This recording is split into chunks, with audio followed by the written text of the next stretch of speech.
Mga kaibigan, welcome back. Napakainit ang balita natin kay Kai Sotto sa Japan. May kumakalat po kasi ngayon doon na bali-balita na ito nga sa isang Division 1 team o sa B Premier. Totoo kaya ito? Halika kaibigan, pag-usapan po natin.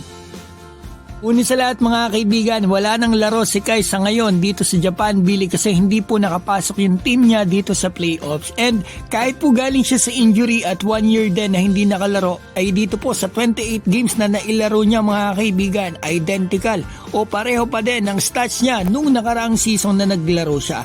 At kitang-kita din natin na medyo nag-bulk siya at mas lumakas. So ngayon, ang tanong po ng marami ay what's next for Kai Sotto? Ngayon pang lilipat yung kanyang team na Koshigaya sa Division 2. So mga kaibigan, sa ngayon ay wala pa po akong may sasagot sa inyo about dito. Pero mga kaibigan, akalain nyo sa paghahanap ko ng mga balita, medyo madami akong nakita na nag-post kay Kai na ito nga nauugnay po sa isang B-League team na pasok dito sa Division 1 o B Premier mga kaibigan next season, ang Kyoto Hanaris. Sa season na ito po ay wala po silang Asian import or naturalized slot.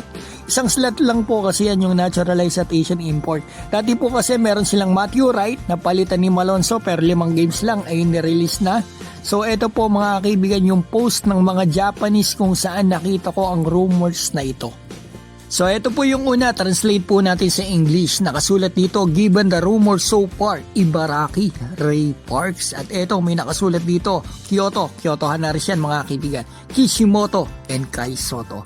Ito yung pangalawa, tingnan po natin mga kaibigan, translate natin sa English. Pero maganda, kayo na po ang bumasa ng mga sunod dito sa babasahin ko, Kyoto, messing with Kai Sotto or whatever. At yung pangatlo mga kaibigan na nag-post ay fan po ng Kyoto Hanaris. Translated na po ito at nakasulat dito, if they go with Colorado at small forward, Kai Sotto yan, Sotto at power forward, Jackson at center.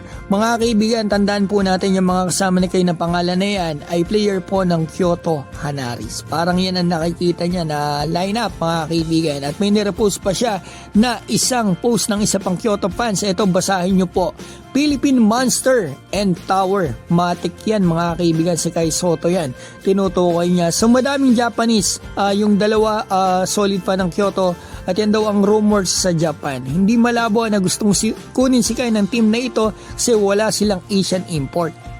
At si Kai bilang Asian import, ang laro naman niya ay pang top world import dito sa Japan. Pero ito ay rumors pa lang, isa lang to sa malamang napakadaming teams na gustong kumuha sa kanya. At ilang buwan pa bago magsimula ang B Premier, madami pang pwedeng mangyari. May gilas pa, NBA Summer League na pwedeng laruan ni Kai. Meron pa din atang B-League Select yung nalaban sa NBL at NBA like last year. Baka mamaya makasali si Kai dyan. So ngayon wala pa pong sagot sa what's next for Kai Sotto, pero I know na big things ahead para sa kanya.